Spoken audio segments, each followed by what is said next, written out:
All right, good evening, everybody. I want to welcome you aboard for this Monday, May 6, 2024 broadcast, and it's going to be a good one. We're actually going to start off a little bit sooner than we usually do. I mean, just getting a move on. So, we have a wonderful guest in the studio and a wonderful guest calling into the studio. I'm going to introduce you, both of them, on the other edge of the intro. We'll be right back.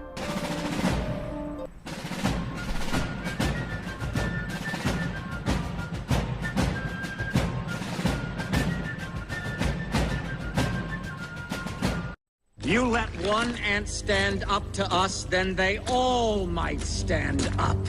Those puny little ants outnumber us 100 to 1. And if they ever figure that out, there goes our way of life. It's not about food. It's about keeping those ants in line. That's why we're going back. Does anybody else want to stay? Let's ride!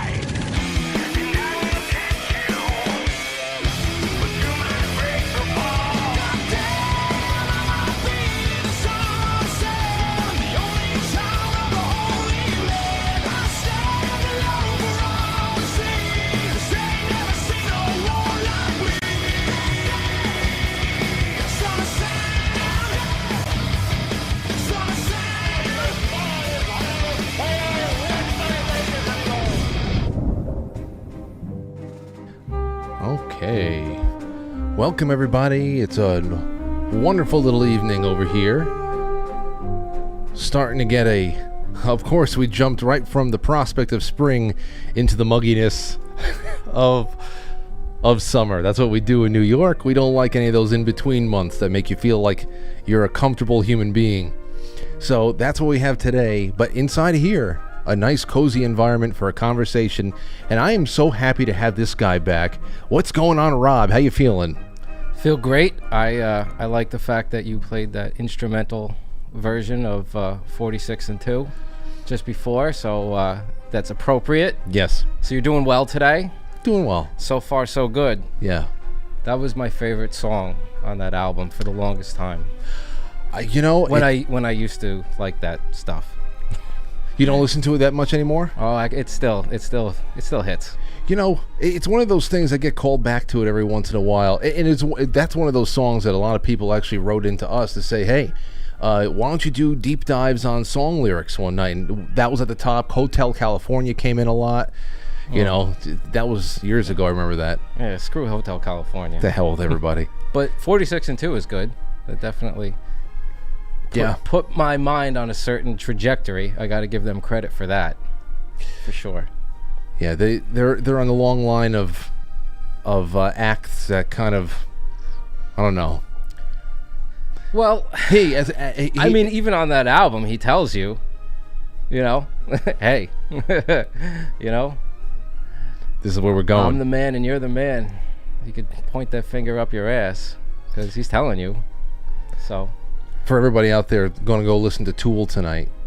But our guest, Lubomir Arsov, this is a guy, I got to speak to him a little bit for the test, the call test, and I'm really just so excited to be able to put a name and a face to the work, because in 2017, when In Shadow came out, it's just really great conversation worthy, hard-hitting. You know that there is a lot of practice and study that went into that kind of artistic display. So now we get to chill out and talk about a follow-up 6 or 7 years later, The Kingdom, which you sent to me. It's a masterpiece. It is. It's a masterpiece. So this will be great. That's why I'm here, just to be able to sit in with somebody that took their craft to that level, and I just want to find out, well, whatever. The inspiration is obviously something on a different level. So it was incredible. It really was. We're going to get there. I want to talk about everything, and we have him for at least an hour, so it's going to be nice. And so we'll hold him past the intermission and all that stuff. But what I did say is to make sure that everybody's on the same page. Those of you who have seen it before, maybe you saw it on the show maybe 2 or 3 weeks ago whenever we did that, or those who have never seen it, Tonight, what we're going to do right now is we're going to play Kingdom. And as soon as that is off, we will have Lubomir on with us. And then from there, it's off to the races. So, ladies and gentlemen, enjoy the animated short film by Lubomir Arsov, Kingdom. We'll be right back in about 13 minutes. So, stay strapped.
right.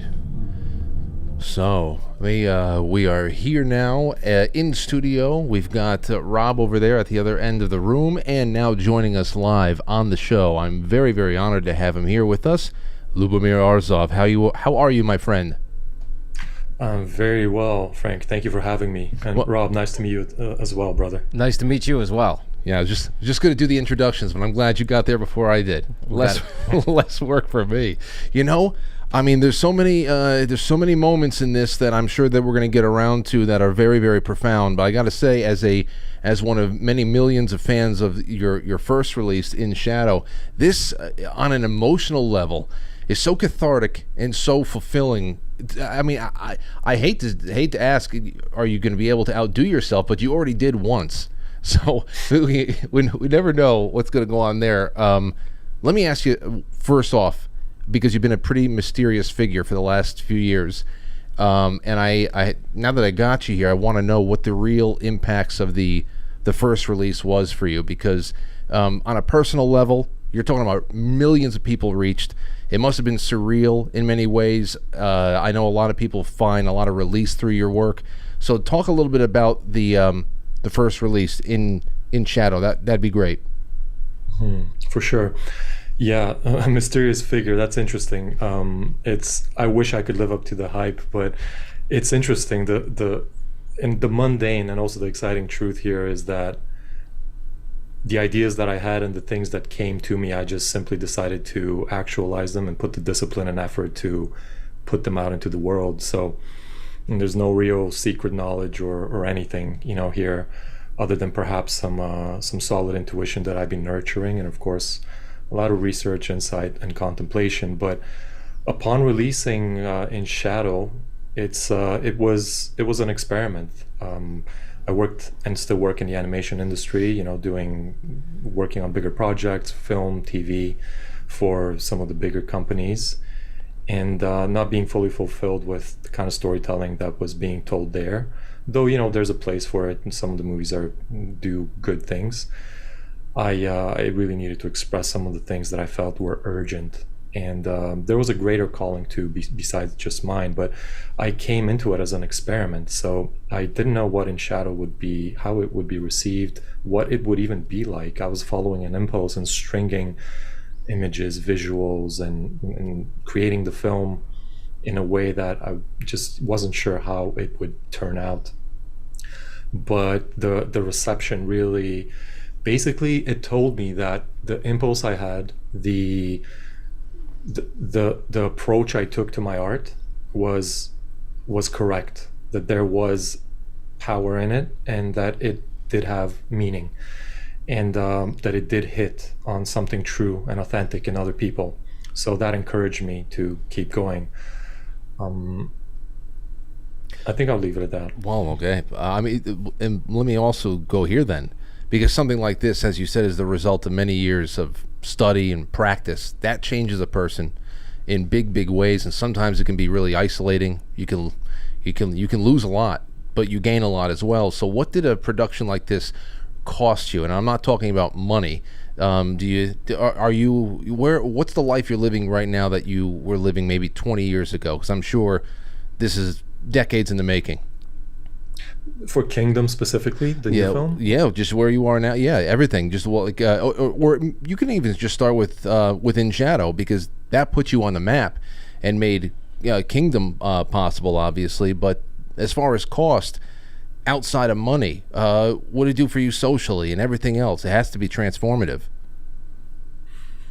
Yeah, well, my vision of what an artist is, and the archetypal path of an artist, is one who goes through their own transformation, their own unveiling of the world, of themselves, of the dynamics of this magical realm that we're in, and then expresses it through both inspiration and a unique lens into the world, so that they can contribute to the culture. And ultimately, if we're following the golden chain of the lineage of the wisdom traditions, of the perennial wisdom, of the divine spark of God moving through us all, as this whole realm, the material realm, spiritualizes and unfolds, the job of the artist, to the highest degree, in my opinion, and what I've aspired to, what actually Paul Levy's work and his book Wedico inspired in me back in 2013, is to be unfolding oneself and then to explicitly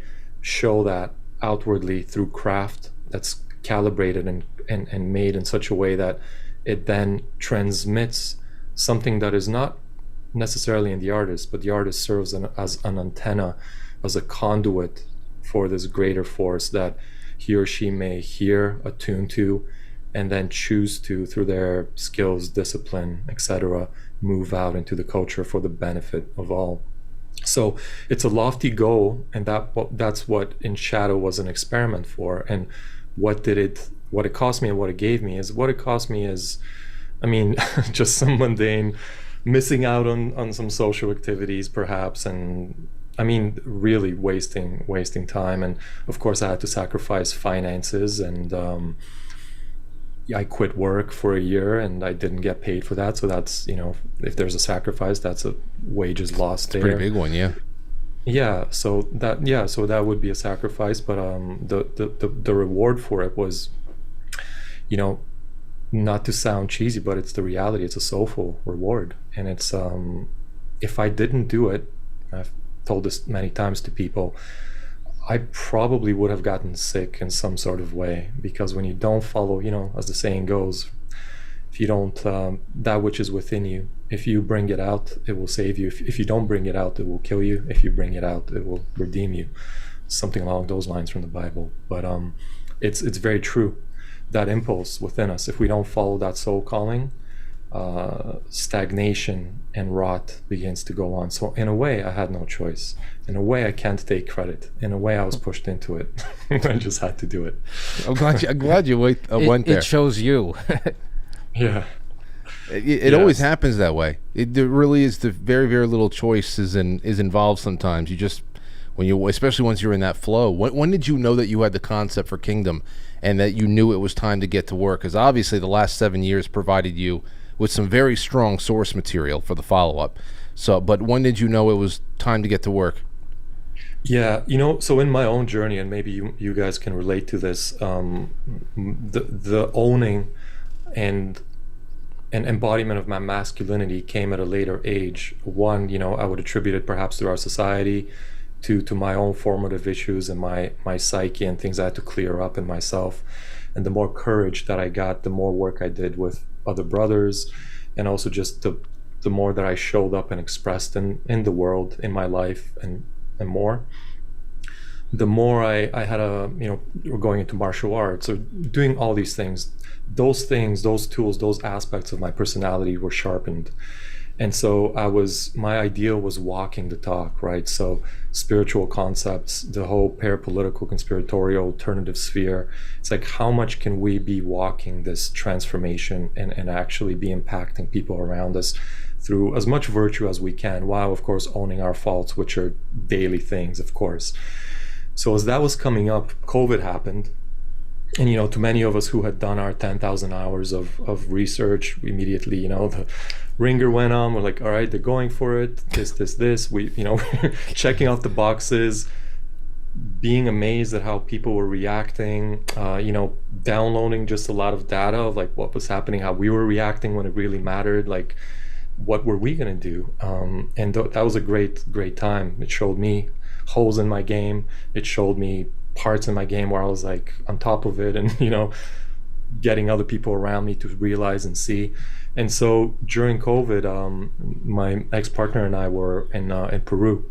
We had bounced from Canada before all the things were happening here, and I had just come off directing one of the He-Man remakes for Netflix, in which He-Man was constantly raising the sword.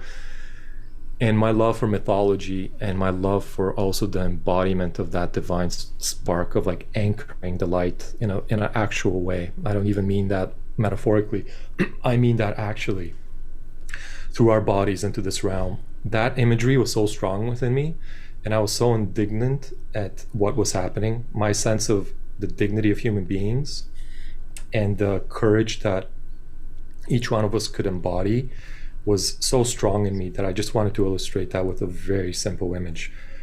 It started with a man with a blindfold on, with his mouth muzzled, expression and vision clogged, daring to take those off, daring to rise off of his knees, and daring to raise the proverbial and the actual sword, which takes a lot of agency, a lot of courage, a lot of presence.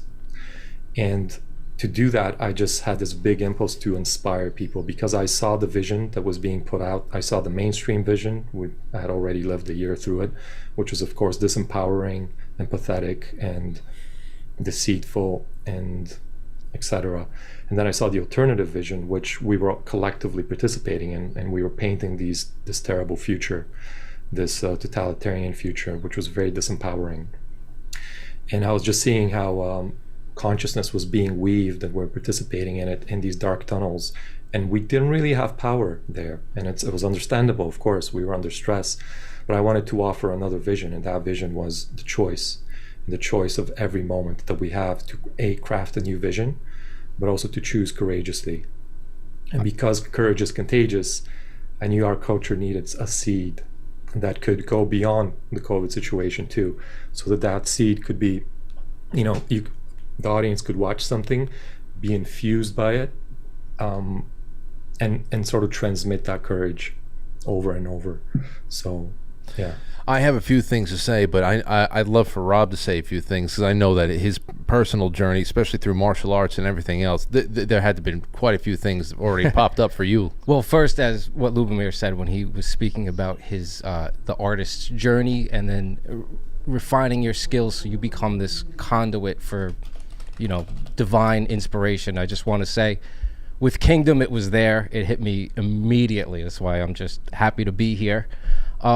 But with, as far as questions go, I mean, we could go keep going more and more, but Kingdom is such a masterpiece because of what's shown, but also the music as well. And I was wondering if you collaborated with other people, or how that came about. Was this already work that was there, the music, or were you giving ideas and this worked together? How that worked to bring that aspect of it all together? Yeah, no, the music is so important. I'm glad you brought that up. So the music to me is 50% of this work. Same within Shadow. It simply is. It creates the emotional impact. It creates the resonance, and really helps the images infuse the audience. And it also says things that the imagery doesn't say and doesn't go all the way with. And with Kingdom, I basically strung along the visuals to this one song, which is it's called Born a Legend, and it's a song that I used to listen to while working on, I was storyboarding for feature films and other things, and I would listen to that song to get pumped up when I did action sequences, things like that, and it really activated me. And so that song, I kept listening to it as I would bring in images and ideate just the ideas and the flow of Kingdom, because I didn't write a script. I just thumbnailed the whole thing instead. And that song stayed with me and brought down all the imagery. So I actually asked the composer, Succession Studios, Greg Dombrowski, who's on YouTube. He's got a huge following, Secession Studios. And he basically let me use the song. We tried composing some other stuff. It didn't quite work out, but we used his song. So that part when he raises the sword in the middle of Kingdom, that is that track. We actually used the original track. That's interesting. Interesting. And I tried rewriting it with various musicians, and we just couldn't do it in a different way. It wanted to be there. Like, that's just what I believe. It was so powerful. Because it's married perfectly to it. And I was going to ask you about that in particular, because when you're storyboarding, I want to know if you were storyboarding with the composer, but obviously the music came first. It's fascinating because it's a completely different film if the music isn't making that synchronized journey through the brooding darkness and then the rising action with the triumphant finale, and that's great. So the music came first.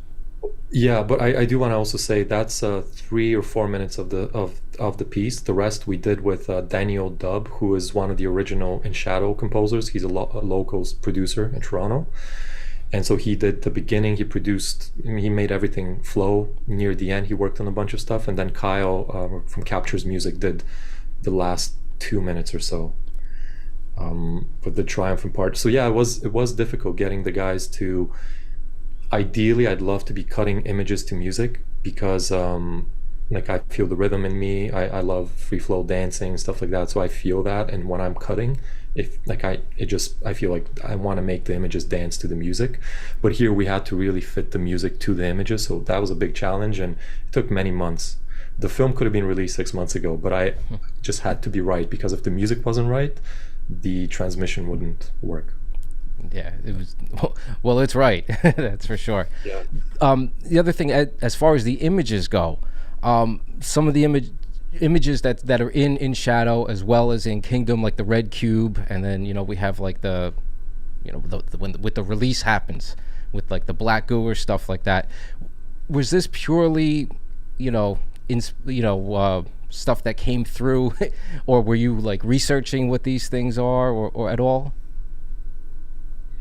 Yeah, it's what came through. Of course, it's partly informed by my understanding and my, I'll just call it knowledge, my current understanding of our realm and the way things work with us.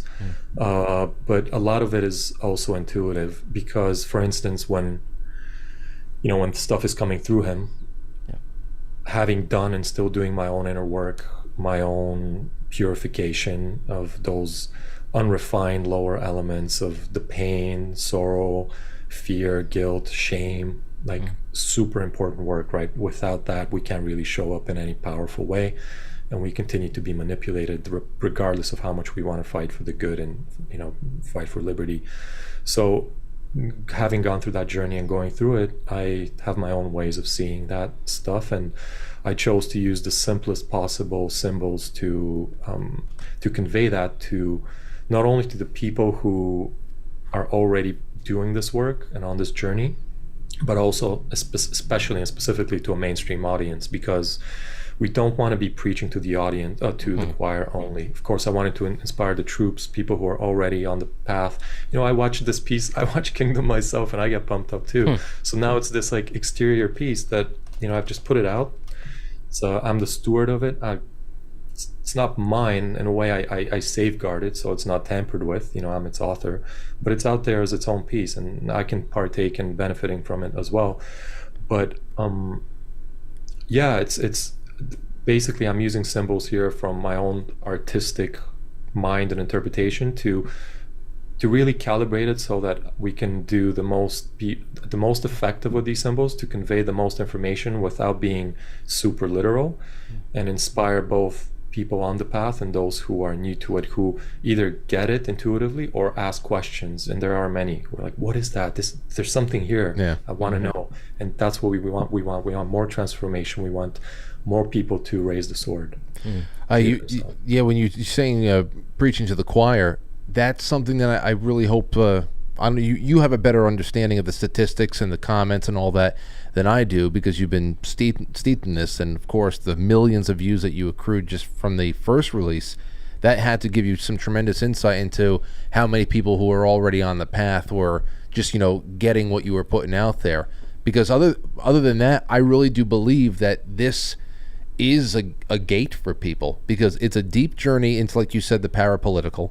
And I think works like yours really affect people a lot more now, for instance, than maybe 24 years ago, because back then, we enjoyed a much bigger buffer between the consensus reality and the esoteric, the occulted, the things that you'd have to go to late night talk radio to even hear a whisper about what's really going on behind the scenes. And then you can wake up the next morning, you go back to your life, and everything is fine. The baseball game's on at 7 o'clock and everything's right. But now there's so much bleed over between what was once relegated to just being conspiratorial slippery slopes, that watching stuff like In Shadow and Kingdom, that's a gate in itself for people who maybe they don't know how to articulate what they're feeling, but they just know something is off, and they're being dragged into a certain direction.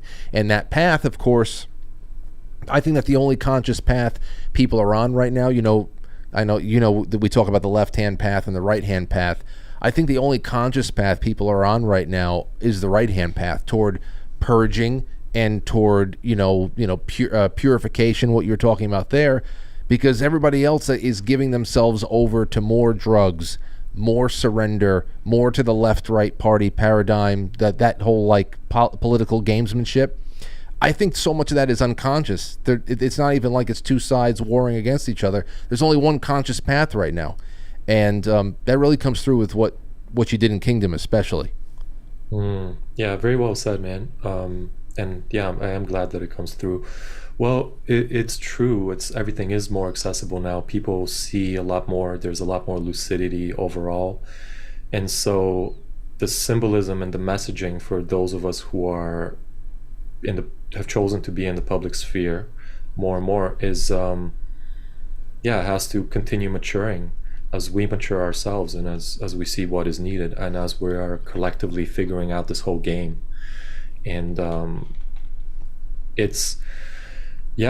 game right now, it's like Kingdom shows in the simplest way is we get infected constantly by this dark goo of there's many ways to see it, but just the reality constructs and the various structures that make sense of reality for us in a confusing world, especially in a world where when there's chaos and fear, we require some sort of authority to create meaning for us. And there's no shame in that. That's the reality of the structure of our being and the world that we live in. But the more that we mature, the more that we expand our mind, our heart, the more conscious bandwidth we have, then the more we see where these programs, both our own familial, our upbringing, the cultural ones, and then the multidimensional ones, which are the really fun ones to talk about, but just those first are so essential to be able to spot them, to identify them, and to know how to transmute, dissolve, and strengthen those parts instead of being at the whims of unconscious impulses. And the more that we hide from our pain, I'll bring up the most important things: fear, shame, and guilt. The more that we hide from those emotions, and all of us carry them to various degrees, the more that we are not facing those, the more that we fall prey to these cultural predators and these programs that are part of this, just the structure of the world.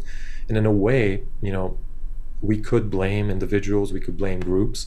At the end of the day, though, it's our system, it's our psyche that allows that in. And even though it may be unconscious, ultimately we're responsible for it. And this is where the great power comes in. And over the years, I've had many conversations with many fellow, people on the path who don't want to take responsibility. And they're like, it's them, but look how much power they have. But look, it's not an even playing field. And it's like, you can stay in that space. And I understand you completely. I totally get where you're coming from, but it's not going to go anywhere. Literally, this realm is basically like, we are a blade that needs to be sharpened. If you want to sharpen your blade, do so. If not, you have a dull blade, you're going to have a bad life. And literally, we have to go through darkness, or not necessarily darkness, just difficulty. And like, just taking that as a game makes the whole thing much better, because it's each little victory, we get to a new plateau that's so much more exciting and so much more rewarding because we earned it. Wow. I'd like to talk to both of you guys about the cleansing, purging process. Especially what was shown in the video. Of course, those black eel parasites chirping in the ear, and then of course, Rob. I mean, it all began with breath work. Mm-hmm. The whole process began with breath work. Our connection, yes. That's huge right there. But talk a little bit about that. Pushing beyond that. When he starts just heaving and getting this stuff out of there, then we have the facing of the demon, and that really got me. He's down there in the darkness. He had that initial purge, just got it out of his guts, and then behind the demon is the mirror image of yourself, and that brought me right to the cave in Dagobah. In Empire Strikes Back, Luke Skywalker sees himself in Vader's mask, and that was huge right there. I don't know if that's just. And then also, he sees himself as the child. That's a big that he embraces. Big one. I mean, that was an amazing aspect in there. I mean, obviously that's within the Bible, and it's all over in different esoteric ideologies where they talk about, embracing the inner child, or healing the inner child, or being like a child, our natural state. Yeah, absolutely. Having the innocence of a child, and innocence in this way meaning purity, or not all of the baggage of the psyche that we carry, that purity of heart and sight. Yeah. Man, yeah, there's so much there. That part almost didn't make it, actually. The whole purging part, and it came through me. I was going through some stuff, and I was specifically working with my inner child at that time, and that part is universal and archetypal.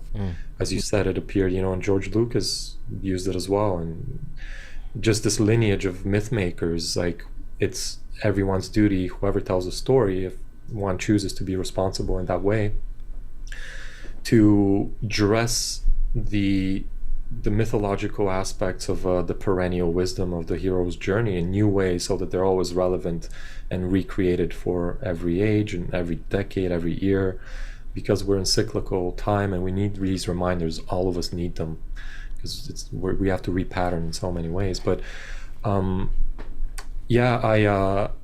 so part of this is really truly me. This art is both collective wisdom, it's everyone recognizes it because it's archetypal, and it's also stuff that I've gone through, every part of it, which is why I can put it out there and calibrate it in a way that feels truthful and seems to transmit those feelings to other people, because then we're all in it, right?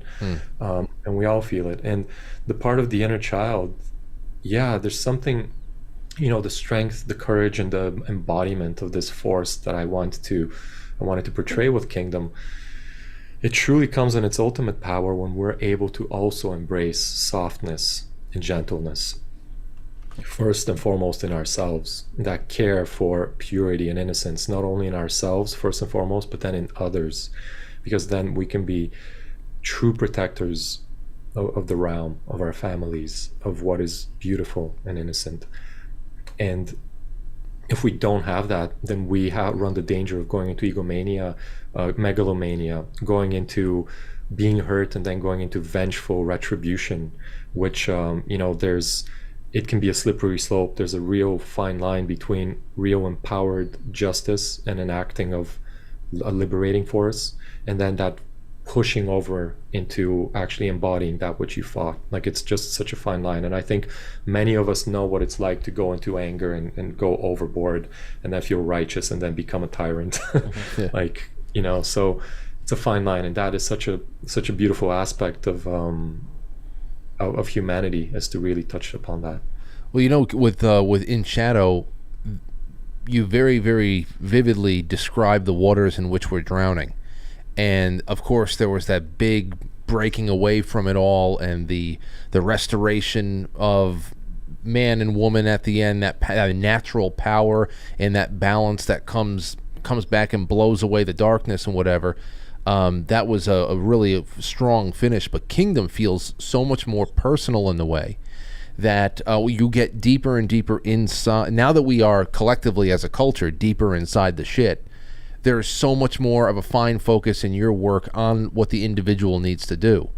And that's why I think the imagery of the child comes through so strong. I was talking to a friend of mine who got in touch with me, the morning after he had a really, really vivid dream. And he said that in his dream, he met himself as like a 3-year-old. And he was leading himself around, and he woke up and he started thinking about how my daughter Aurora, when he sees my daughter Aurora, how precious she is and how he wants to protect her and whatever. And he starts thinking about the way that he talks to himself and how he's still got that 3-year-old version of himself in there somewhere, and he starts thinking about, would I treat Aurora this way? No, I wouldn't. Why would I treat myself this way? And there's a lot of that contemplation about the way that we curse ourselves over time, and we really are not very lenient on that inner child and what happens to it. And I think that's why it's left a lot of impact on people. I've seen it in the comments. That's usually usually what's stopping people dead in their tracks from watching when they watch Kingdom now. It's about that, is that version of me lost somewhere in the darkness? And that's it's sad as much as it's frightening, because you want to go in there and rescue them. And maybe that's what's so inspiring about getting the purge ready. Yeah, it is sad, and there's a lot of grief there, and that's just the fact of the matter. It's a reality, and it's an unfortunate reality, but again, it's a reality of the structure of this reality, and we have to face it. But the good thing is that if we face that grief and we are able to open the heart, and that's its own process, to show mercy and care for that part of us that has been disowned, it's been locked away under somatic and emotional layers of pain, and we're able to, it's basically being exiled, as IFS would say, exiled into these deeper parts of our being that we've just buried under layers of protection. But those layers of protection, they've served the purpose, but they also now create the false persona, which we had to create to protect ourselves. So here, that whole journey is the answer to the mask in Shadow. It's like, well, what do we do about the mask? The mask, I carried the mask because there's so much pain here. I don't want to feel it, and I don't want to show anyone else how worthless I feel, and I have to become a narcissist. I'm not talking about myself, of course. I'm talking about the general cultural tendency here. The mask is a protection, and there is a mercy to be shown there. There's compassion to be shown there, to ourselves and to others, if they're willing to face it. And that means going deeper and deeper, and having the courage to hopefully be guided by someone wise, or having the courage and wisdom for ourselves to move through it, and to ultimately go to the most tender part of ourselves that's been locked away, and embrace that and reparent it, reintegrate it. And that's when the fullness of all those lost vitality, the lost tenderness, and the lost strength finally comes in. Wow. And speaking to some of the other things that Lubomir is saying, is that one thing that struck me in Kingdom is that when he goes and he has journeyed within, he's embraced his inner child, and he's gone for the sword, and then the attacks are more focused on him. That spark of doubt, that little whatever you interpret, you know what I mean? But it's back again for a moment, but everybody else now is owning themselves, and that gives more strength, and it just shows the connection in the community. And really the way out is, yes, it's that dichotomy of, we have to sharpen our own swords. We all sharpen our own swords, and there's this energy or the thing that just goes through everybody, and it just uplifts higher. And then when he depicts, it's amazing that, so then he goes through, he's able to reclaim the sword, and even the puppets themselves, representing whatever it is, media and big pharma, obviously, and all the government and everything, and even they're healed by this community, or this embracing of everybody coming together. So it was just really amazing work. That's really work. And aside from the individual, we were talking about the challenging of the individual to do their work. Aside from that, what Rob just said right there is the other thing that really sets Kingdom apart from In Shadow. It's that it's huge in the way that it says that redemption is even possible for the puppets, because it's also it's something that we need to keep in mind as well. As much as we might be like, all right, I mean, we've made fun of all of these various puppets that we deal with every day, but at the end of the day, Krista showed me something on Lubomir's Instagram, and it was hurt people, but healed people heal people. And we have to keep that in mind, that even those that, we're polarized by the media and everything, but at the end of the day, to get to where we're going to go, that's going to be a part of it. Mm-hmm. I know. Lubomir, what gets me is I'm as bad as anyone else when it comes to, well, first of all, we impart an undue amount of importance on the faces that we see on television and things like that all the time. But I'm as bad as anyone else when it comes to, forgiveness. Yeah, I mean, forgive us our trespasses as we forgive those who trespass against us. That is an often overlooked personal challenge baked right there into the Lord's Prayer that I always feel so judged when I contemplate that, because I am very bad at forgiving and I'm always falling short. And then there's this issue of, these aren't crooked car salesmen, like you were saying before. You got to, if you want to live in that space, they've got everything, they're going to win. It's very hard for people who have a greater sense of justice and maybe some morality, who would never go and start a war, who'd have no interest in bloodshed, civil strife. They would never want to abuse a child. It's a very, very hard thing to pray for redemption and not want justice. That's a very, very hard thing. Well, it's a step. Yeah. It's just a step in the process, as Lubomir was saying before. It's constant. It's part of sharpening the sword. So yeah, I mean, that is a definite stage where you're like, all right, enough of these people. Exactly. Yeah, that's what I mean. And we've all been there, but eventually you start to see the bigger.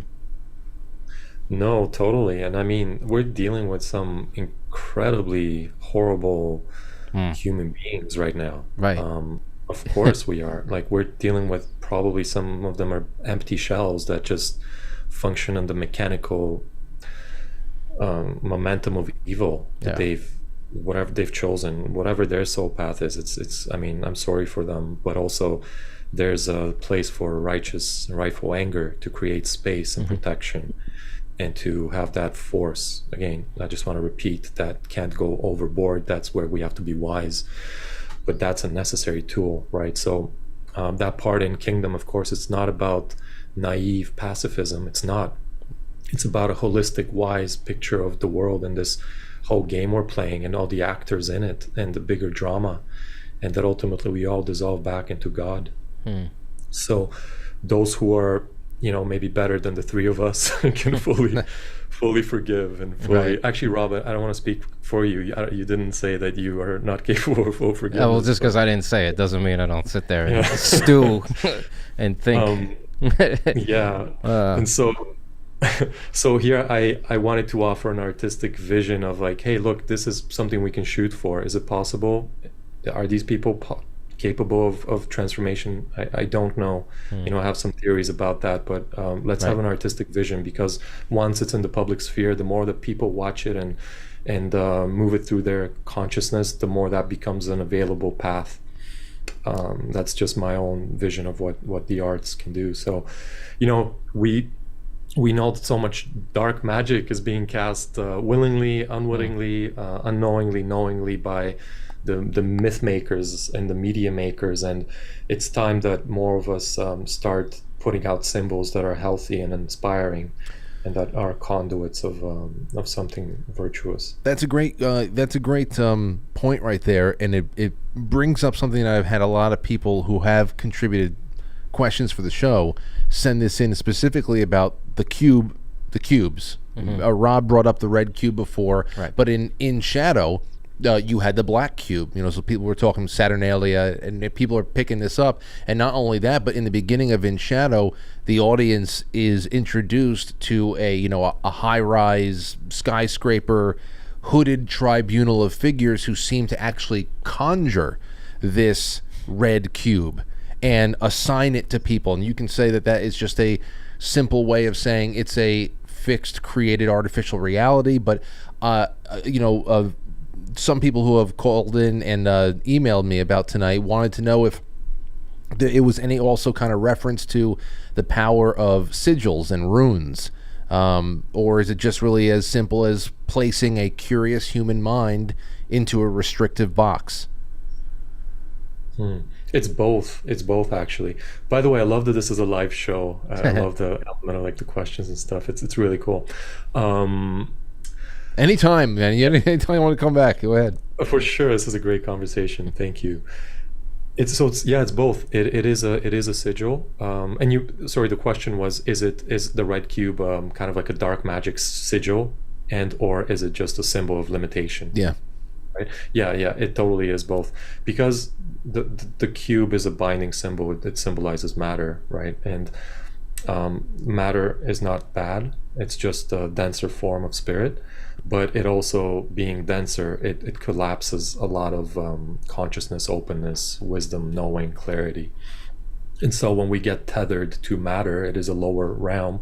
When the adversarial force, I don't want to give it a name because I don't want to collapse it to that, but the adversarial force that is animating this evolutionary function of collapsing things, of evil, of destruction, of degeneration of what is good, it wants to bind things into limited ways of seeing, of limited ways of feeling, of cloaking and masking one's real true vision, refracting the light into deviations. And so what we have, I do like romanticizing this, but I do like the terms like dark magicians, who they don't have to have cloaks, they don't have to have hoods, but truly anyone working in advertising or in media, knowingly or unknowingly, in the higher levels, we can hypothesize that there are very skilled individuals. These dark magicians are weaving symbols. A lot of these symbols seem to be allegiances to whatever entities, whatever egregores that they may be working with.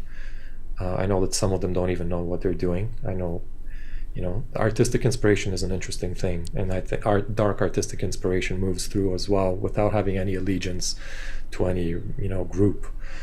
And so, I'm going down a big rabbit hole, so I'll just say, yeah. So yes, it is both. Okay. So actually, sorry, Frank, let me just wrap that up in a way. So yes, there's the magical aspect to it that is more intentional, and what I was showing with the red cube, and the other is just for a mainstream audience. It shows us a very simple symbol, which is kind of obvious. There's a limitation imposed upon a human being now, and they filter their consciousness through its limitations.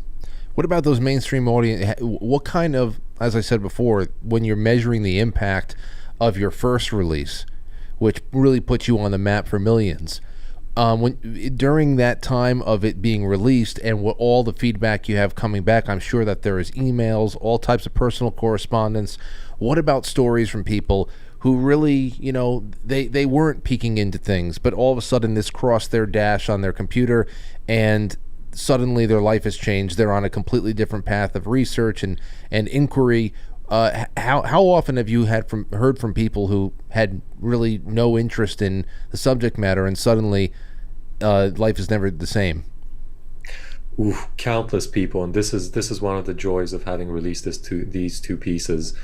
Within Shadow, that was when I said the experiment worked. It worked because of that kind of correspondence. People were thankful, grateful, amazed at certain aspects of it, and then there were people who were transformed, people who were about to take their life, didn't, and wrote me. That happened with Kingdom as well. Like that's Wow. huge. Wow. And again, it's difficult for me to take credit for that, and I actually don't know what to do with it and how to take it, to be honest. I actually feel responsibility. I've tried to help as many people as I can. I can't answer everyone, but I answer almost everyone whenever I can. And I try to help people through difficulties as well, but I can't always do that. I get questions like, Lubomir, how do I exit the matrix? It's a valid question, but I think there's also some confusion as to my abilities and who I am, and I understand that and why that happened. But yeah, that's Well, that's a lot of, that's very, very deep. It's a very deep impact when people reach out, and just to be able to say that my life was on one track and it went into another direction, but to have actually saved life, that's, you just never know what's going to really give people that push in the right direction again. That's incredible. Yeah. And I've had I said this before in a recent podcast, but I've had the privilege of experiencing this twice now, and that's huge for me. I could be happy just with this, but That's big. I have two questions here that came from the audience, and Rob, you can interject at any point, ask your own too. But here's another one that came in. This is from JS from France. He wanted to know if you modeled in any way the storyline after Jung's collective consciousness and Joseph Campbell's A Hero's Journey, or after the Book of Revelation, or a little of all three? Because he felt that vibe coming through. For Kingdom or in Shadow? I think in Kingdom. In Kingdom. Yeah. Yeah, there is Campbell's A Hero's Journey aspect to it. It's an initiatory tale. Kingdom is. It goes from being fully enslaved, fully disowning your own sovereignty and agency and consciousness, to the highest aspect of, going through all the stages in the way that I chose to illustrate them. Carl Jung's collective conscious or collective unconscious, certainly, I mean, not explicitly, not directly looking into it, but yes, in that we all share, this collective existence, especially within our traumas and our collective underworld, which is why we can all resonate with the healing sequences, because we have these archetypal points that we need to go into, like rescuing the inner child. And then the Book of Revelation, no, not consciously. I mean, the Book of Revelation is such a mystery, right? I was just reading my book, Rudolf Steiner's Book of Revelation, and he's so dense to read, but I mean, his interpretations are so wild. So I can't say that I can fully understand the Book of Revelation, although if we are talking about an apocalyptic time of revealing, right, the revealing of the final time before the revolving into a new age, then yes, that is updating that myth, the inherent myth that we have, and I'm updating it for this year, and maybe we'll need to update it next year as well. Maybe. Right. This next question is actually, I love this one. I can't wait to hear what you say about it. He says, does Lubomir believe that in this final revolt waged by Satan against God, that we humans must wait for divine intervention, as illustrated in his film, where the main dude is hit by pure white light from above, which transforms his dark spot on his chest into light, which gives him the capacity to pull out the sword to battle evil? So, and he goes on to conclude, it parallels what I believe as well, if that is so, that we are mere mortals and we do not possess neither the courage nor the strength to fight Satan on our own, that some of us will have to be activated by God when the crucial moment comes, and then from there there's just a catalyst for everybody else. Is that in any way what you were trying to bring about, or was this just a plot device? Yes, it was, and I'd like to give some caveats there, because so what I understood from the question is, we're not waiting to be hit by God or the power of God. Like there's actually no waiting, because if we wait, we'll never get it. Which is why I consciously tracked that we have to meet God halfway, and this is from my own experience as well.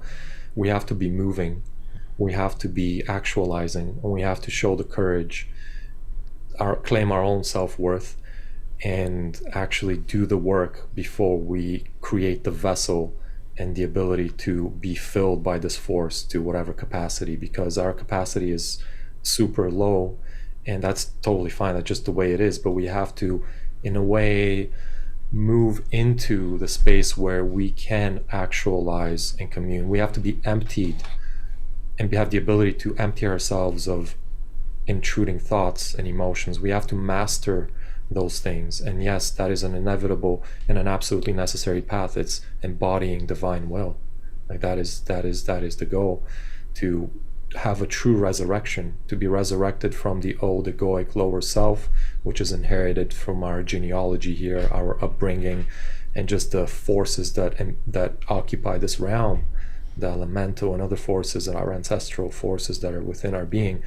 We expand the consciousness, through prayer, through somatic work, through all the work that's necessary. We prepare the vessel so that we can then be truly innocent as children, truly be pure, but also strengthened, so we can hold this container, that we can hold the courage, and then the divine spark can enter. Because if we don't have a vessel that's strong enough, what is the divine? What is God infusing with the Holy Spirit, right? This is a beautiful conversation. I feel like we could do a whole show on this, but I'll leave it at that. Great question. Thank you for asking. Yeah. Do you have any? Well, Sure. I mean, I guess it kind of goes with this, but maybe back before something was triggered with the. So when we talk about the red cube as a sigil, as of the dark magicians use, right? And then maybe what Lubomir was just speaking about how we have to prepare our vessel to receive the divine. We have to meet God halfway. We have to do some of the work, and we see what goes on with some of the puppets, what they do to keep us cut off, to keep us from refining enough to meet God halfway, to allow our vessels there. And it's in Kingdom as well with the cell phone and everything. And where do you sit, Lubomir, on the AI aspect of this? Do you feel that AI is a tool for, I know you don't want to name it, whatever, the dark force? Is it something that we can manage, or is it something with a more sinister intent? Shit, we're going in deep. Shit. The first thing he said is shit. Yeah, by the way, I just wanted to say I didn't want to name the adversarial force, not because of any caution. I just don't want to limit myself to any one lineage, right? Because I think it's a living question, and we have to constantly be inquiring into what is this, and not pretend that we know. So that's why I just want to keep my own relationship to it pure. But AI, well, it's funny. AI in a way is it's this emergent intelligence which. It's creating an infrastructure and a neural system for this adversarial force to enter. 100%. I think one of the colorful theories, and this is through medicine journeys and other aspects, and notice some of the women around me have tuned into this more, at least about 6-7 years ago when I started going into this topic more before COVID. And oh man, there's so many things to say about this. Yeah, so AI, it seems to be Rudolf Steiner interestingly says that, and he was reading the Akashic records and going deep into this stuff. He says that technology and AI will be part of our evolutionary journey, and that's a worrisome prediction. But at the same time, as we expand in consciousness, it seems that the synthetic aspects of it are just there. It is here, so we have to deal with it. There's no other way around it. But the way that I see it, the danger, I'll just speak about the danger here, because we're aware of what good it can bring, and it will bring some good, and a lot of it will be good that tempts us into accepting the synthetic and technological aspects into our biology, which cut us off from spirit, alter our DNA, alter the way that our mitochondria and all these aspects of our biology is actually wired to interface with the divine and with spirit. And if we're cut off from spirit, we're done, because we become biological robots. We're already, by and large, our population is biological robots. I am, to a large degree, a biological robot. Why? Because my soul is ensouled in a body which has all these automated processes, like breathing, circulating blood, digestion, survival instincts. Those have to be automated so that I have less of a cognitive load to make my way through the world, right? But the more mastery we achieve, the more of these processes come under our control. What AI is going to do right now through incentivized structures of smart cities and social credit scores, and a lot of our fellow human beings not wanting to think for themselves because the world is getting more and more confusing, it's going to basically create incentive and behavioral structures that limit the human being to simply input and outputs. And it's going to create more shells instead of real vessels for the divine. There you go. Real fulfilled human beings who can feel joy, connection, can feel camaraderie, touch. That's why this dissociation and atomization of human beings, no connection, no touch, which is, I really wanted to put touch in Kingdom. I was speaking to a Russian dancer who performs in LA. She's a wonderful human, and she actually reminded me of that. I put touch in there because one of the functions of AI and how it's, the dopamine rewards of the digital realm, it's really taking us away from being even able to bear communicating with other people, being triggered by being emotionally unstable around others, not being able to have longer term relationships, which those are not easy of course, but it's Yeah, I'll leave it there. I feel like you guys have some good stuff to say. No. You can keep going. Listen, just on that alone, we were talking about what came up for you in 2020 once the global lockdowns were put in place, and really there have been plenty of really great people out there who have broken down just how much of a cult initiation ritual it was on a planetary basis. How if you're initiating somebody into a cult, you are isolating them. You're taking them off of their old routines. You're pulling them away, pushing them against their friends and their family. It's a complete domination over everything. And when you're talking about this, the lack of touch, I mean, that's the other thing that we got in 2020. It was social distancing. It was the advent of still what is really out there, contactless delivery of your food. You get something delivered to you by Uber at any point in 2020, contactless delivery. You just you wait inside your house. After your phone pings, you can go and open up your door. There's going to be a bag of food waiting for you. Somebody had dropped a bag there and scurried away like a rat. It's just, it's very, it's crazy to see how that grooming and that has been massaged into the psyche of everything. And now that this is, subtle at first and then continue. Oh yeah, and that's why I brought up the AI, as per our conversation off air. Lubomir, you know what I did? I went and I signed up for an AI clip making program because I needed I wanted to see if it worked. Rob thinks I'm just saying that's what the robots would say. But they would say it's no big deal. But here, you and I sitting here right now, giving input. We're putting input into the internet. Yes. That is getting crawled by AI. Transcripts are getting made no matter what. Yes. Right. I'm just saying, give me a clip so I can post it to Instagram. Look what's being put forth through their, if you want to call it their system here, right? What Lubomir is saying and what he's done. So it's almost like, when Neo goes into the Matrix and busts it out, right? So, but it's different because there is a certain amount of sharpening the sword, to use the analogy, which has been going on, which I like, already. To say, well, it'll just be easier. I can just make these things and it's no big deal. That's how it starts. And I just think that you need a discipline, and you, when you take a stand, you have to stay there no matter what comes at you. Is it easier for you to make these TikTok whatever things? I get it. You're getting it's part of your show is on the internet. You want to put it out there. This is how you're making a living. You're supporting your family doing this. I understand. But you did it before AI. That's my point. You did it before. I think this is bullshit. In a completely unsatisfactory way, I did it. What are you talking about unsatisfactory? I want to jump in this. I could, unless you actually, unless Frank, you wanted to say something as a counter to that. No. But it's I don't know. There's nothing really to counter. I didn't have. There's nothing really to counter. No.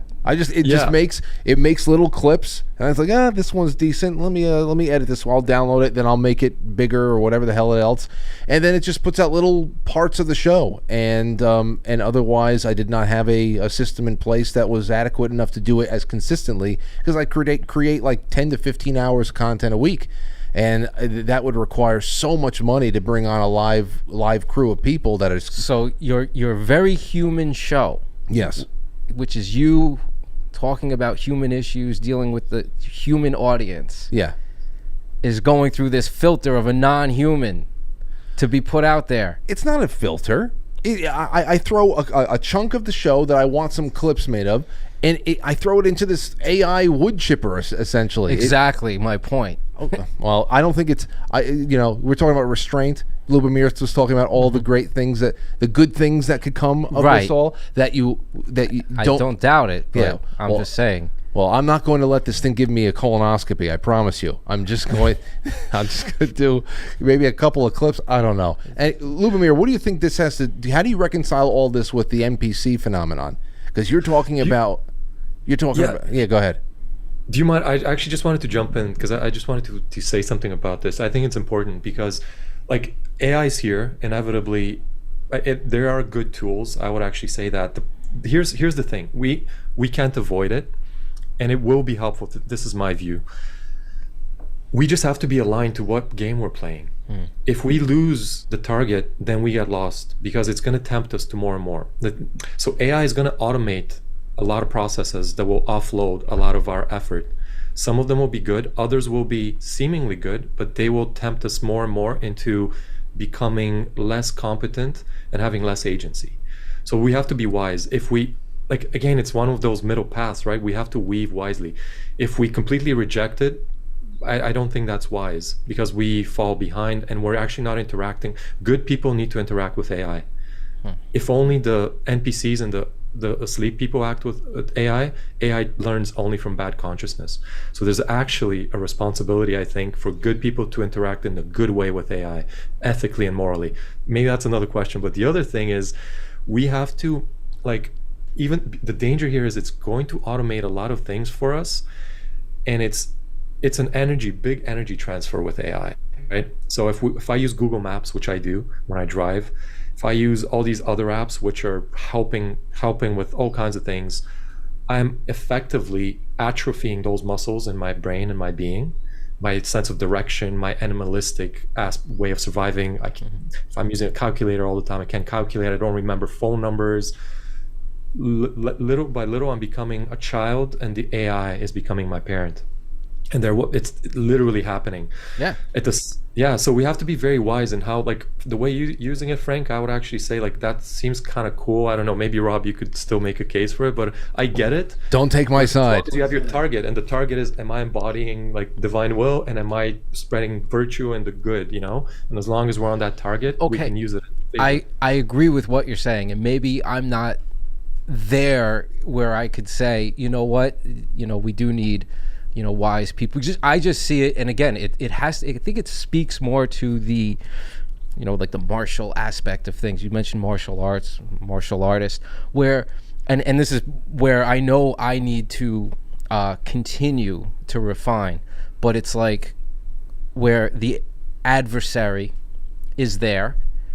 I'm conscious of that, and I'm not going to play that game. So to me, what Frank is doing in of itself is not bad, but my point is that he's opening the door, and the very structure of what its intent and why it's been given to us is for that reason. It's death by 1,000 cuts. It's like this. Nobody remembers a phone number anymore.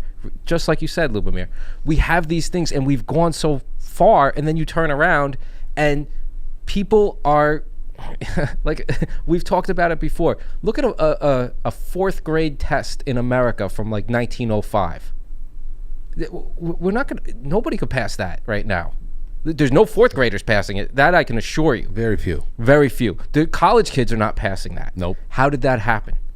We're making progress. We're supposed to be going further. But there's certain things. Now I get it. There's, do you need to know what a bushel is or whatever? Now it's different times. I get it. But the writing is people are not capable of that, and I've noticed that. I've noticed it, Frank. That's what I'm telling you. Oh yeah. So you're talking about handwriting. Well, handwriting itself is a whole other thing. Yeah. That I think that, especially the cursive, where that form of expression and the continuity and the flowing of it, I think that does something for our brain. But I'm talking about, hey Siri, or hey, just do this. That is in of itself okay. You don't want to write. It's a thing. You don't want to write it out. Big deal. Or you don't look it up. But it's that little convenience that opens the door. And I just think that we are in the middle of the shit right now. So I think that you need to be, the batten down the hatches a little bit more. And I don't know. I'm very much against the AI, obviously. I understand where it could be, and I agree with what Lubomir's saying, is that if the AI, it's not thinking. So how is it being programmed? It's just scanning these things, and if only the NPCs are using it, it's going to be curtailed to that. And I totally get where he's coming from, where people who are more conscious, who are more aware, who are living from their heart more, and they put that out there, and then that's going to be reflected in what the AI is. But I just don't think that we're at that step just yet, and we need to have a little bit more resolve. Well, but I'm pretty curmudgeonly about just about everything. So well, it's one of those things. It's not autonomous. I would never, and I don't know. We can talk about it some other time, I guess, because it's. I told you before, and I'm telling you now. Okay, and I'm telling you, it's not that big of a deal compared to what, like Lubomir, what you're talking about with, becoming more infantile. That's when we start getting into where, the brain chip pushing technocrats at the WEF, they will sit down, during their fourth industrial revolution conferences, and they'll actually say that the chip that is in your head, the thing, the Neuralink that we're creating, whatever it is, it's not just going to be like a subdermal pocket calculator. It's actually going to become a life partner. Like, that's what they're saying. And I know I've seen you on Twitter say that they are the most uber cringe people on the in the world, thinking that this is going to become something that is viable for them. But they are trying.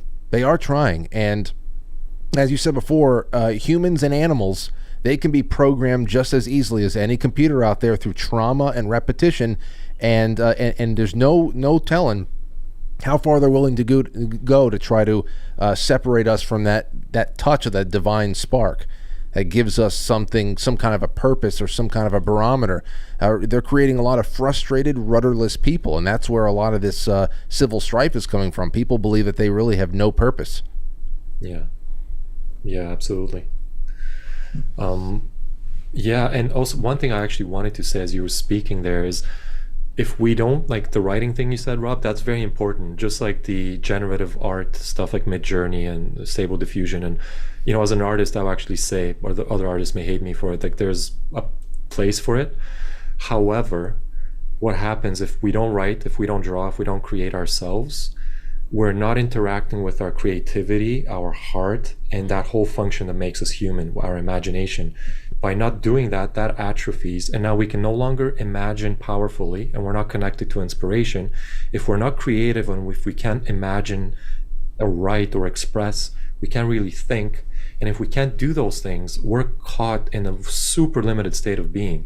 So what all these automated things do with like writing and art is really they're, again, cutting off that ability to do the wrestling, that difficult aspect of problem solving, of choosing one thing over another when we choose one word, or refine the best way to express something when we tune into the truth of what we're trying to say.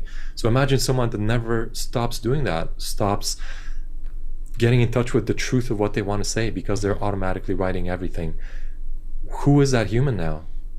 Are they just a shell? So yeah, it is. It's pretty dire in that regard. So there's a time and place for it, but we have to be wise. Yeah. Yes, I think all of those little things give you a little bit of a. That's why the startling, the way that you depicted the current state of affairs in both Kingdom and in Shadow were so startling for people, because you can see the imagery. Yeah, I know it's a parallel universe, a bizarro kind of parallel universe, and that's the other thing. Of course, your animation style is very, very very, very identifiable, unique, and grotesque in just the right way. It sticks with you. I think in a lot of ways you bring out the kind of imagery that we feel but can't see. That's exactly how dingy a lot of the way that this system works and the way that it plays to us really feels. And so yeah, I definitely see the walls up around us. So the real question is now, are we going to be on that path to purging and purity? Because it's going to be an ordeal, but I guess it's necessary, right? Totally is. Yeah. So what's next? That's the real question. Have you? I know it's only came out April 8th, so you can't be storyboarding for a third. But do you have? Are you in any kind of mindset right now that's piecing together something for the future? Well, there's always something. There's always the potential of something. These things, however, take a lot of time and effort, and there's really no money in it. So this is really me making time in my life to do this. So it's like doing volunteer work, right? So the practicalities of life, that's up to me to figure out. But yeah, we will see. I didn't plan for Kingdom to happen. It just came through, and I kept going at it because I wanted it to come out. But something bigger may come. There's something with more resources that may take many years. Anything can happen. As you know, these things, it takes resources. And does it complicate your ability to deal with Netflix? Like if you're doing a director job for He-Man, does this do you feel like doing this work will complicate that relationship just because of the difference in messaging? Yeah, there are repercussions to these things. That's again for me to deal with. But yeah, that of course happens. And but we're in an interesting time where the landscape of storytelling and a lot of the mainstream storytellers will be pushed out by AI. And I'm seeing it, I speak to people in the industry in various strata in live action and Hollywood and others, and also in animation studios, and even some things that my fellow artists don't know yet, which are, very concerning for everyone's position.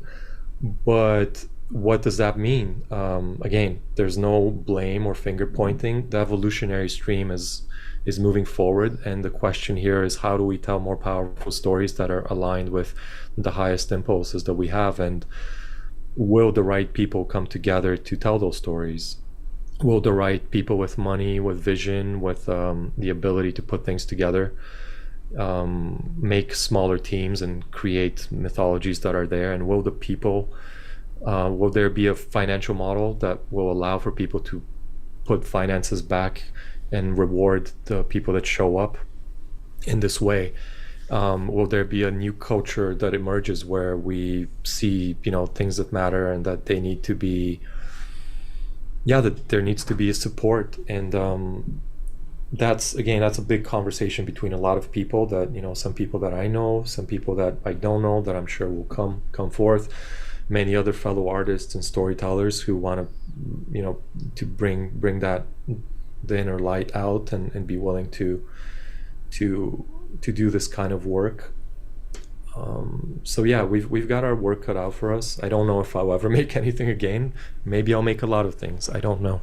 But I'm just being very transparent here, and a lot of what's happening. I could say a lot more, but it's an interesting game. Manifesting an idea, an inspiration, putting it out into physical reality. I find it a fascinating task, an incredible game to play.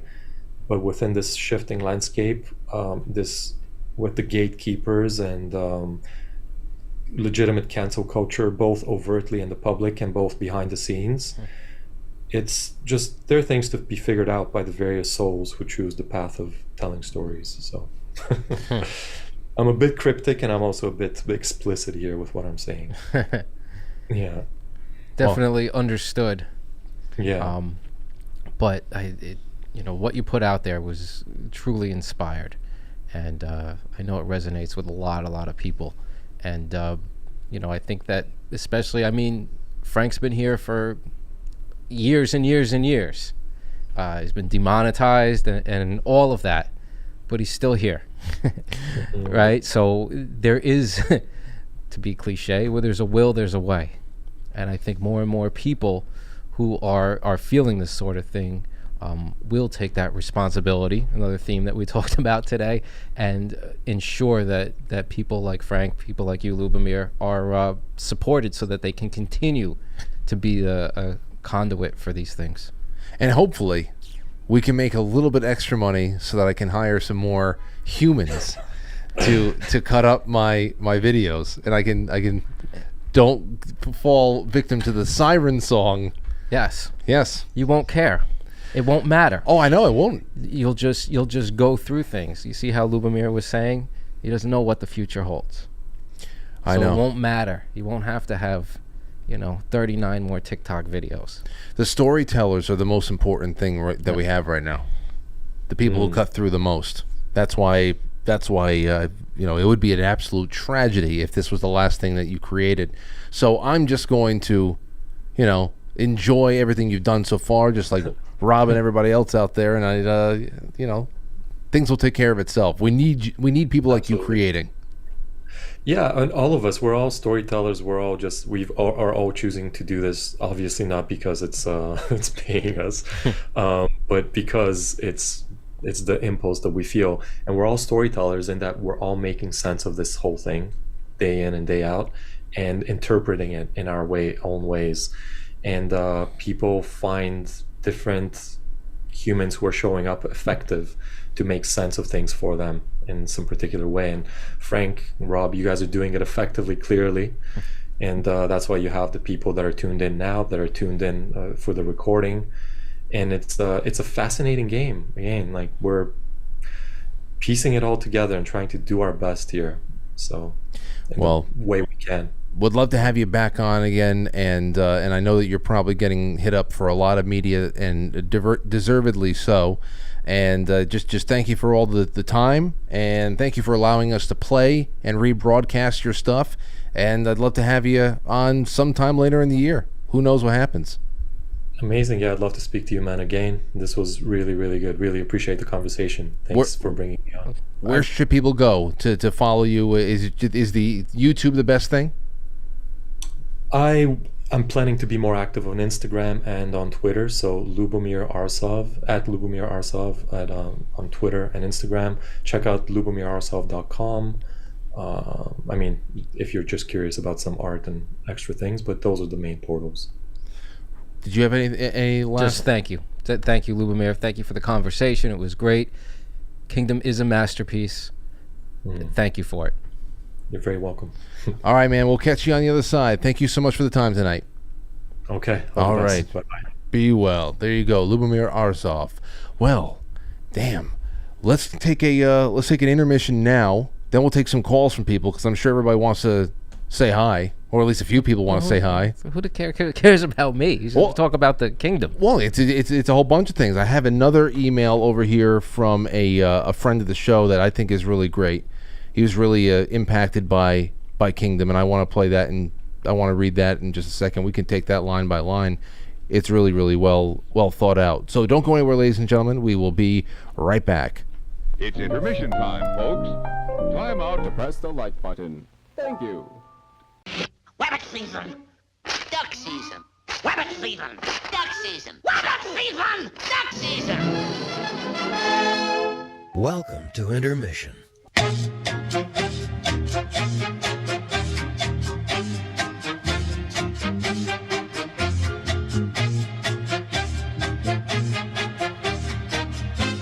Yeah, intermission.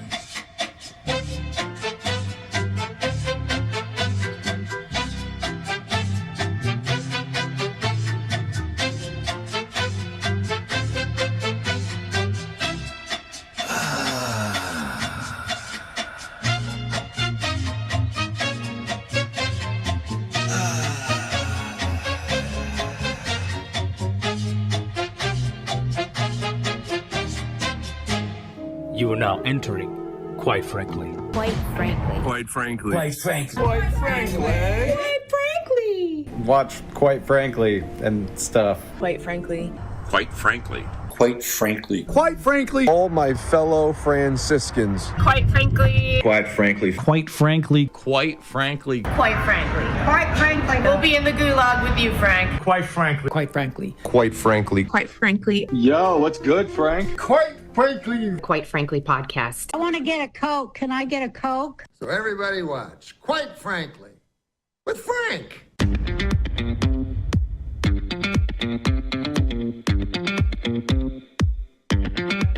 Quite frankly.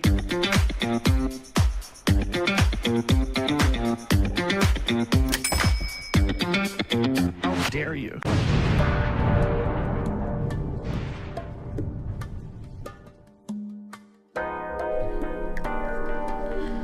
I have a question. Yeah. How come it's May, right?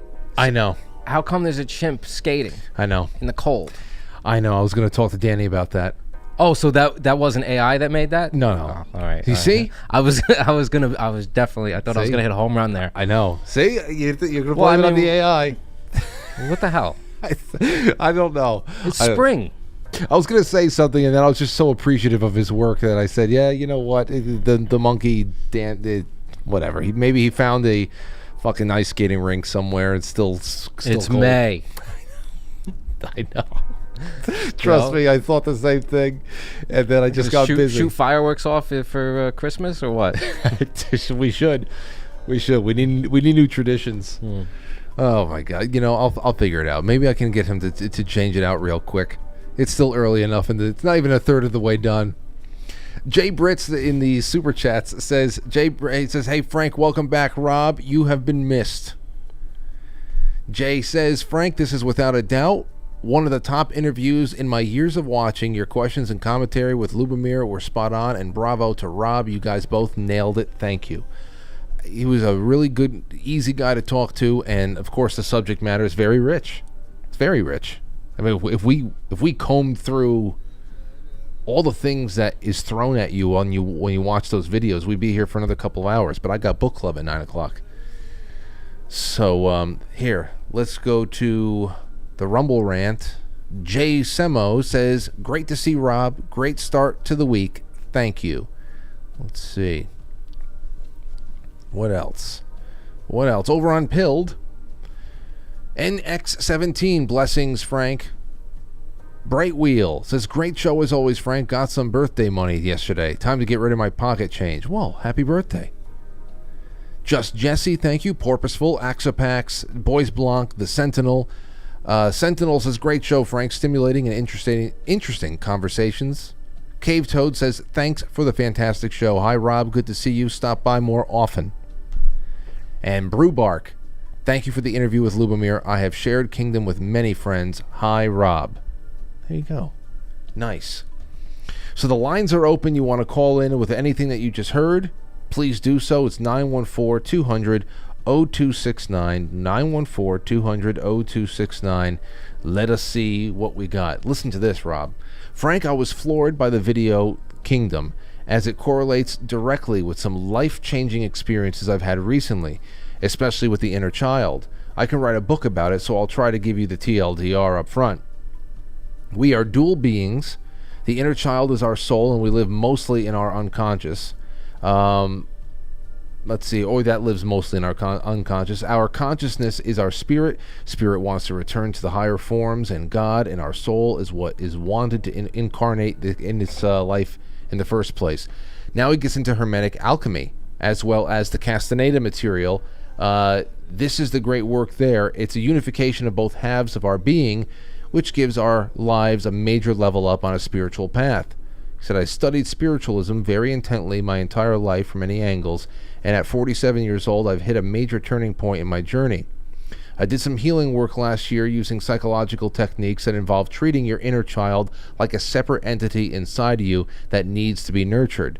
Through this work, I had a cathartic born-again healing kind of moment that was completely changed the trajectory of my life in a good way. Had many powerful experiences, and this was by far the biggest. Again, there are a lot of details, but I'll skip that for brevity." And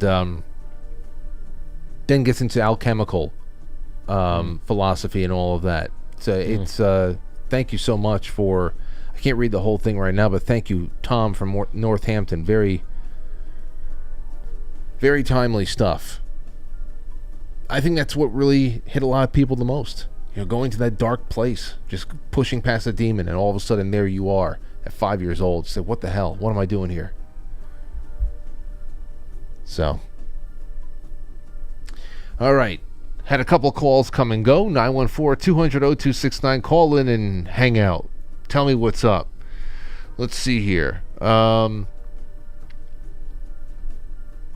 lot of great stuff on the Gilded right now. People chatting it up. And here you go. 321, you're on the air. Go right ahead. You're on with Frank and Rob. Hi, Frank and Rob. Hey, hold on one second. There you go, 321. Give it to us. Well, I had so much to say about a drink ago. No, I'm just kidding. But great guests and wonderful videos he put out. And I'm trying to think now. I had a crazy day where I kind of manifested I was so worried about two things, and then I thought them through before I went out and did them, and they worked perfectly. And it was almost like you manifested that energy and it happened. But maybe his next video, we could, once you pull that sword out, you know what I mean? You got the energy, you got God on your side. You can do anything. So maybe I'll just throw that at you. Thanks for taking my call, Frank. No problem. Love your show. Well, thank you so much. Yes, it's good to have some inspired action. That's why I said that.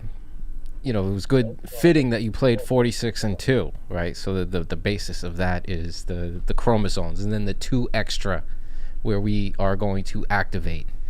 And that was the ending of Kingdom, because remember, when they all get activated and they all start going, and then the puppets, the whatever, oppressors, when they have their realization and they become clear, those ones that were activating, remember they started like they go like Dragon Ball Z level of things. Absolutely. So that's next. And that triggered the puppets to go down to the vomitorium. Well, yeah. It's like everybody's leveling up from where they were. Doc Keck, you're on. What's going on? Oh, many blessings, Frank. And I'm just happy to, touch base. That's an amazing interview. The Kingdom video just really hit me. Even back when you did Conspiracy Gnosis and Astral War, which is just phenomenal in and of itself. And I had sent an email and kind of wanted to share a number of things which really came through, by the Spirit, and what Rob was talking about in terms of the upgrade within the self on a genetic level. That's actually something that has been kind of prophesied within the congregation that I take a part of. Maybe you can talk about that offline, because there is a significant upgrade that has been going on within the Spirit just through worship, experiences and visualizations, and just it's amazing stuff. And really, what I kind of wanted to touch on within the Kingdom narrative is also the idea of Christ consciousness, and how Jesus was the only one capable of overcoming the darkness on his own. And for the children of God, and I'm going to quote a couple of scriptures here. It says, "The Holy Spirit itself beareth witness with our spirit," or our inner light, "that we are the children of God." This is Romans 8:16, and then on through 20. Romans 8:17 and 18 says, "And if children, then heirs, heirs of God, and joint heirs with Christ, if so be that we suffer with him, that we may be also glorified together. For I reckon that the sufferings of this present time are not only to be compared with the glory that shall be revealed in us." And it's when that glory be revealed in us that we may stand on this earth as representatives and joint heirs with Christ Jesus. That when this happens, we may move from the need to achieve a Christ consciousness as an individual achievement akin to enlightenment, and move into a kingdom consciousness where we may all reign together. Because I've kind of asked a question where it says, how do you slay a dragon? The answer to that question is together. For the creature or creation, this is Romans 8:20. For creation was made subject to vanity, not willingly, but by reason of him who hath subjected it in the same hope. And it is when we may mutually support the light in each other that creation itself may be saved. We are Christ's body, and all have our function for his kingdom on earth as it is in heaven. For Romans 8:28, because creation itself also shall be delivered from the bondage of corruption into the glorious liberty of the children of God. And I saw that imagery and that iconography at the end where he's like raising the sword of the Spirit and the light coming down, and even the land itself that he's standing on, it goes into the land, and the light is even transferred onto the earth. So those were just a couple of aspects as they tie into Scripture. I wanted to share those with you two. Just it's an amazing work and an even more amazing interview. Greatly appreciate the opportunity to address it. Well, that's why I love when you call in, Doc, because not only whenever you call in, I know that you you've dialed into something in particular.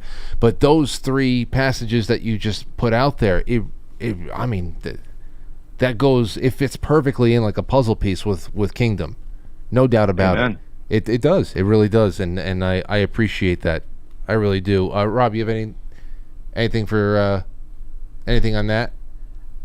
Well, I agree absolutely, and it was great to hear. But just as an aside note, I don't have social media, I don't have Twitter, I don't have any of these things. But for some reason, anytime I'll be reading somebody, and they will post links to something that Doc Keck has, and I always like just enjoy that, because it's like things come full circle. It's a synchronicity. Well, like his Substack? Yeah, everything. Okay. Yeah, I mean, I don't know how to like get to these things, but it's just great. I'll be reading in something and it's like, oh, this is great, and then somebody will be like, at the bottom there'll be a link and it's Doc Keck. Like, that's awesome. He's been doing a lot of great work. work. No, it's brilliant. It's brilliant. Yeah. It's just always great to see. Thank you. Thank you for contributing tonight, Doc. Many blessings. Thank you so much. Take care. There you go. Let's go here. Mike from Maryland, how are you? Hey, man, what's going on? Oh, hey, Rob. What's going on, Mike? Hey, I just gotta say, dude, hands down, best show of the year by far. I guess what I would put out there too is that the powers that be who are imposing this stuff on us, they understand full well that we're capable of what's shown in that Kingdom video. And just great conversation overall, and like what Lubomir's talking about too, about just when you ignite that fire in the heart, just never give up. That really is all it takes. And it's easier now, I think, for a lot of us, because everything has just been ruined. You know, all the normie stuff that we used to do, the movies and the bars, it's gone, it's ruined. And so it kind of makes it easier to resist that. But even if all you're able to do in a situation is to just spiritually resist it, as long as once that spark is ignited, if you don't let it, go back out, it's only going to keep getting stronger and stronger. And so just never give up. That's all you have to do. Well said. I like that too. Absolutely. It makes it easy.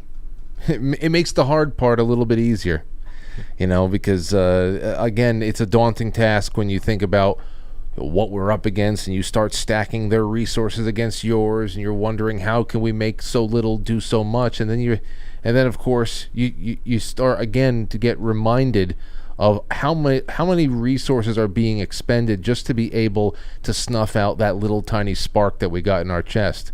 That little tiny spark, they're trying to snuff out. All the king's horses, all the king's men are getting called in, and that can't go on forever. So a little bit of resistance takes it all down. Yeah, and I guess just put that into the context of the back and forth with the AI. This future is going to come. AI is coming, metaverse, whatever, and it's going to start subtle. It's probably going to be, people will show up to work one day and there's going to be the little Oculus, and put that on and go to your meeting. Just like cell phones originally started just because people's bosses wanted to be in contact with them. It's going to come.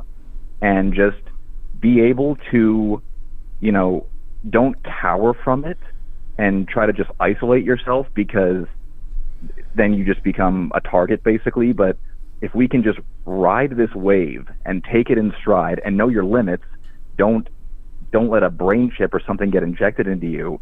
But as long as you don't, spiritually submit by allowing those things to happen and just kind of not letting everything else overwhelm you, then that spark is still going to stay alive. Well, thanks for the call, Mike. It's good to hear from you again. You bet, man. Great show. Good to see you, Rob. Good to see you too, Mike, or hear from you. Yeah. Man, that feels like 10,000 years ago when we all met up down in DC. Yeah, that's when I met Mike for the first time, and we've. I don't even know if that timeline even exists anymore. I don't. That's crazy. I feel that way. Yeah. I really do. It wasn't just those the calendar flipped back 5-6 years or whatever. It's like, no, it's not just a matter of calendar pages. It's another place. Yeah. So when was that again? 2018, I think. Was it 18? Maybe 18, latest 19. Oh, I don't think it was 19. So it had to be 18. Probably. It was it was Brandon Strock's thing. Yeah. So walk away. 2020 was a definite timeline changing year. There's nothing that's going to compete with 2020.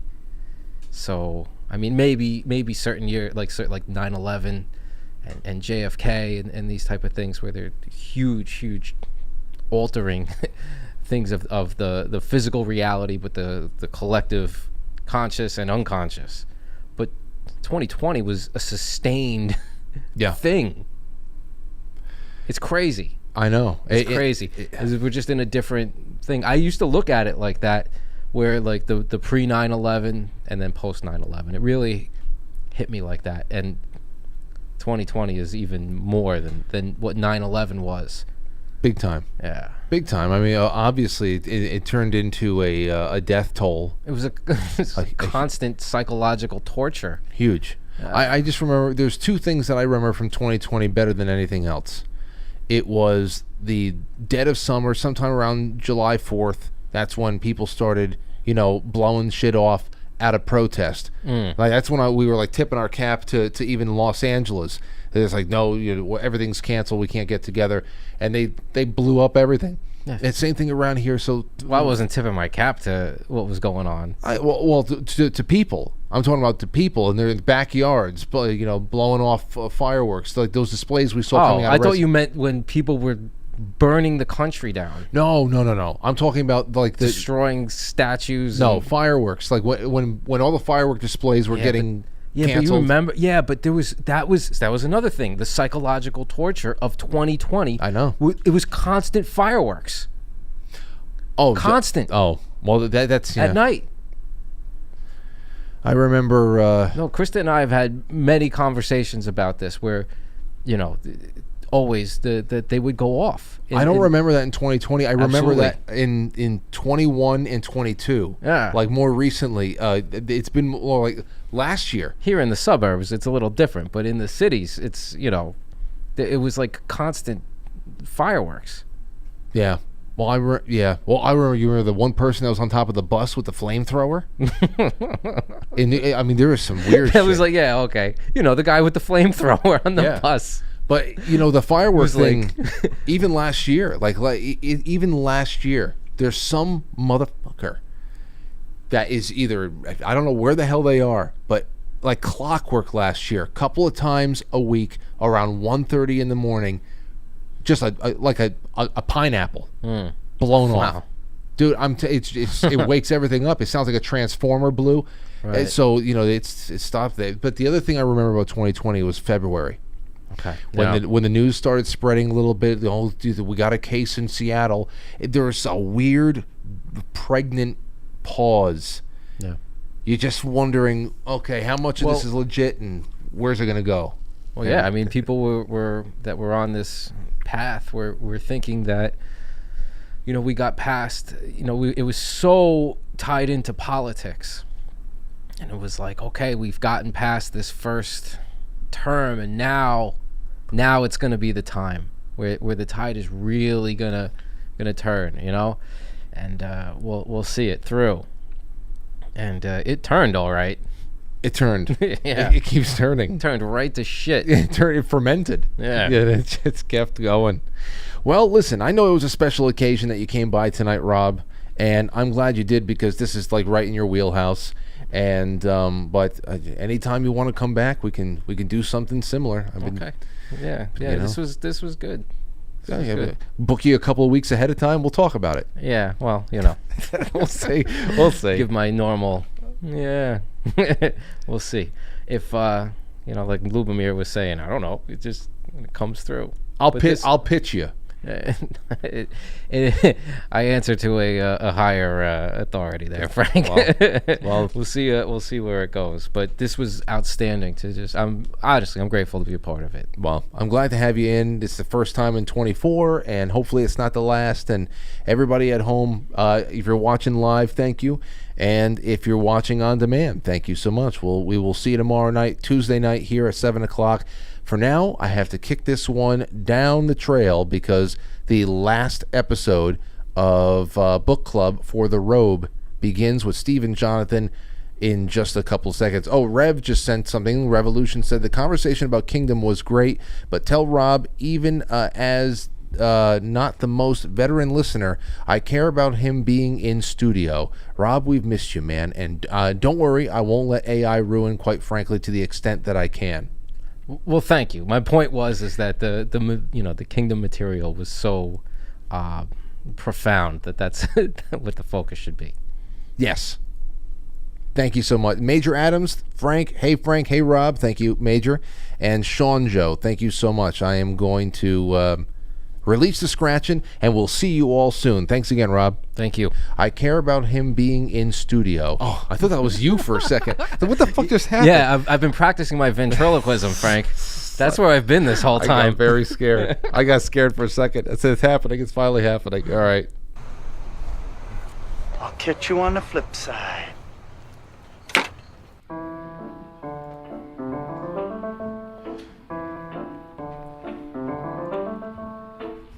Quite Frankly is filmed before a live studio audience, and now our super chatters. Thank you to Jay Semo over there on the Rumble Rants. Thank you to Rev and Jay Brits on the super chats, and to all of our wonderful gold pillars. We are starting this show up, the last of the robe. So, all of you, if you are a monthly listener, monthly subscriber, show up. It's going to be a good time. Good night.